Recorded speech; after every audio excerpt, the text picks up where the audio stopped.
Sag? Welcome to your November 2021 general reading video. This is my third attempt. So it's really interesting because I have all month long wanted to talk to you guys. I've recorded this video twice already, and both times it didn't stick, which was really, really interesting. And I had the same issue with Aries, and I had the same issue with Virgo. But I've really wanted to talk to you, and I don't know if it's just kind of like that 12th house energy that you guys are in, just you guys needing to hear that it's going to be okay or what, but it's just really interesting. So we're keeping our fingers crossed that this sticks, right? So we're in Scorpio season. Scorpio season is connected to that 8th house energy. It's all about the death and transformation, the rebirth, the boundaries. It could be about secrets. It's about sex. It's about joint finances. It's about a lot of emotional, deep-rooted things, right? For you guys, this is your 12th house energy, which also is, you know, it's a deep place to be in. It's that energy that's connected to that Pisces energy. So we're talking about God and enlightenment and karma and our beliefs and dreams and illusions and also secrets. And so I was getting the really big impression with both readings before that there was this information or truth or realization that for a lot of you Sagittariuses at this time would come out probably around the new moon, which just passed, that would bring you actually into a place of more harmony, more balance, whether it be in your work situations, your relationships with friends, with your romantic partners, whatever. It felt like there was something that was going to be brought to your attention at this time, that, you know, even if it feels a little bit like, oof, you know, doesn't feel good, it was for a reason. And so now this is the third reading where the message, that core message, is still here, right? So not only do we have that going on, we're in your 12th house energy, we are going to be having a full moon at the end of the month, which is going to be in Taurus, which hits your 6th house. So there's a lot of opportunity for change in a good way in terms of your daily routines. You know, how are you waking up in the morning? What's the first thing that you're doing? Are you checking your Instagram? Are you, you know, those types of things. Routines are important. The way you show up in your work space is popping up. Your health, right? Whether we're talking about mental health or physical health. There's just a lot of daily routine, work, health, important adulting Virgo things that are coming up as well around this full moon, right? Also, keep in mind that Venus is going to be in Capricorn, or Venus is in Capricorn, which means that basically for you guys, this has everything to do with your 2nd house. In terms of work, in terms of finance, in terms of money, there's a lot of opportunity. And you guys actually have the King of Earth or the King of Pentacles that pops up here. So I feel like you're in a good place there, right?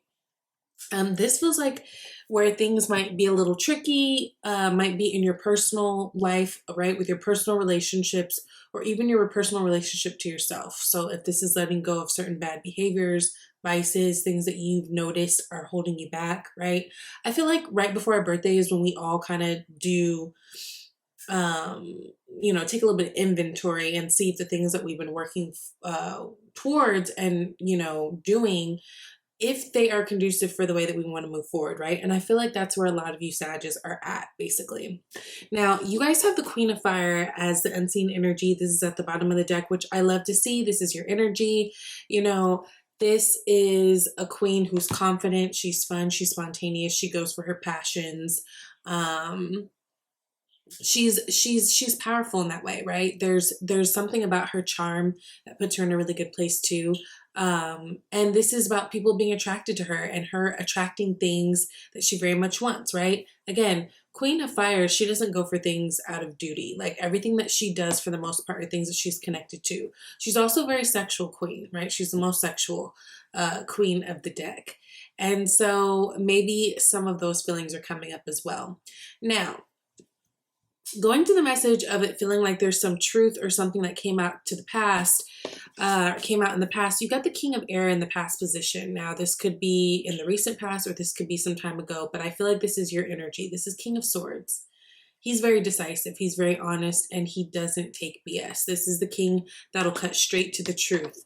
And I think, again, going back to the message of, it feels like, especially with all that 12th house energy working with you guys and us being in Scorpio, it does feel like something may have been revealed to you. Now, again, it doesn't have to be on some like Maury status where it's super juicy and super messy and just gonna wreak havoc on your life, but there's certain awarenesses that you're becoming clear about.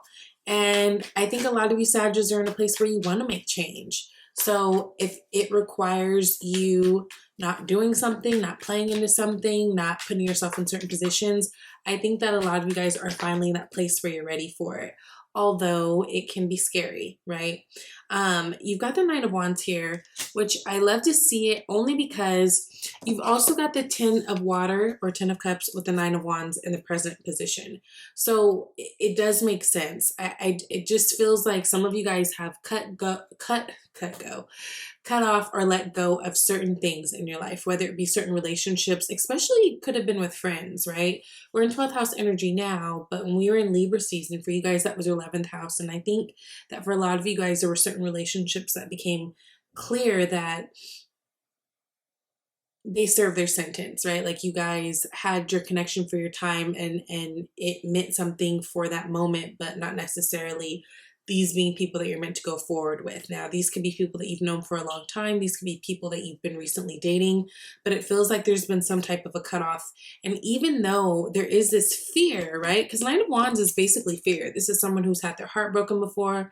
This is someone who's tired of playing games. This is someone who's basically been through war and they've gotten their head banged up and they know how ugly things can get and they know how bad things can hurt. They don't want it, but they are in a position where they still have the ability to fight, right? And they're still in the fight for what it is that they truly want. And I think that with this Ten of Cups being clarified by that, you know, I think that you guys, even if this is like a painful change, you understand that going forward, it's necessary for your overall happiness, right? There's new understanding here. There's new clarity. There's new truth that's come out so that you guys can make better decisions for your future. So I think that's the biggest key this month for you guys is no matter what happens, no matter what communication comes forth, no matter what truth comes forth, no matter what awarenesses you have, no matter how bad it feels, understand that in the long run, it's here to restore the balance and harmony that you actually want. So it actually gets you closer to the things that you want, even though it may be something that feels unfortunate and hurts, right? Now, in the near future, 3 cards popped out, and these all felt very significant. I kept them all. We've got 9 of Air, which is 9 of Swords. We've got 3 of Air, 3 of Swords. And we got the Moon card. I think this is a reminder to be just like, try to be excited about what's to come, because the bottom line is you don't really know. Whenever we get the Moon card, there is no real clarity. There's still a mysterious air around a situation, right? We don't quite know what's coming towards us. And so I think in this situation, while you guys are kind of in this waiting phase and while information has come to you and you're kind of seeing how things play out, it's better to wait in an optimistic mind than it is a pessimistic mind. Now, yes, you can't deny that there's been significant hurt here with the 3 of Swords. This is about heartbreak. This is about betrayal. You could have found out that someone lied to you about something that was really important. And then the 9 of Air, you know, this is someone who just can't stop the thoughts. It's the constant going back and forth in the brain that's driving you crazy. I think it's just important to, if you can, try to flip your perspective on things so that you can feel better about a situation and go into it kind of segment intending what you want. So, you know, instead of feeling uncomfortable about what's to come, being excited about what's to come, because you're expecting that whatever is to come is going to be exactly what you want, right? Kind of having that energy of, I get exactly what I want. Everything works out for me. And even if I don't get exactly what I thought I want, I end up getting something better. So at the end of the day, I get exactly what I want, right? This situation calls for you to have strength. I think some of you guys are really, you know, there's a lot of sword energy here. And I kind of hate to see it because, and this is coming from an air sign, sword energy means you got a lot of thoughts in your head going on, and that's fine because it's great to be proactive and it's great to be thinking about things, but how many of these swords are negative and how many of them are positive and conducive for going forward? I think that's the biggest thing that you have to know. you know, take the ego out of everything. Some of you guys, you might be feeling inflamed. Maybe some information that came out makes you feel like you just want to buck, you know, want to call the person and how dare you, whatever. But don't. And I think you guys know that that's not the way to go. So if you are triggered by something and your initial reaction is to go south and to, you know, they go low, you take them to hell type thing, don't do that. Don't do that. Work through your things, feel your feels. You know, there's a lot of emotion here with the moon. The moon literally controls the emotion, right? The moon has everything to do with the womb. The moon has everything to do with women's cycles. The moon is connected to that divine feminine energy. And so there's a lot that's happening right now under the surface that I think you guys aren't aware of. But I say, yeah, there's going to be balance restored. So don't worry about things too much. I want you guys to understand that you guys are moving forward from something. You've got the Six of Air, which is Six of Swords. Beautiful energy, just because Six of Swords means that you're basically moving away from things that have been troubling or turbulent, and you're moving into where there's more ease and you're able to allow more goodness to happen, right? It's Mercury and Aquarius energy. So this is even just forward moving in terms of like having new ideas, new perspective. You know, Aquariuses are the rebels. They are very forward thinking and progressive. And I think that that energy is coming through. Again, whatever this shift is, Sagittarius, it was really meant to help you. Almost like a tower, although we're not getting a tower. And I think we're not getting a tower because, you know, a tower implies that things were unexpected. And I don't think that you guys thought this was unexpected. You know, I think this was something that was very much a possibility. It very much makes sense, although it sucks. I'm actually surprised we're not getting the Death card here. Focus on work right now. I think things are really good, especially in terms of, like I said, those 6th house things, different routines, different things you can be implementing, especially if you're a procrastinator, finding different ways to, you know, have better time management. I think that will help and take a lot of stress off of you too. A lot of these swords can maybe start to go away, because I think half of the problem is you guys already feeling a way about whatever might be happening in your personal life, and you can get overwhelmed if you let work get out of hand. So making sure that you're staying on top of that. I do see that there is possibility for forward movement. It feels like you guys are in a place where maybe you feel like you can't, you know, you don't fully understand what's going on personally in your personal life, and that feels kind of like a mess in many ways. So it's like, let me just put my attention in work. I feel a little bit stronger. I feel a little bit better there. Some of you guys are really like right there. There's something coming to you. There's something, there might have been even you guys were waiting for something to go through, some type of contract or agreement. And I feel like now you guys are like going full speed ahead. So that's really, really good. So I think that for those of you that's happening, that's a good distraction for you, but don't get too lost in it. Feel your feels, right? But understand that no matter what's happening this month, everything is working for you to get you exactly what you want. And I think you just have to be really open about how the way things unfold.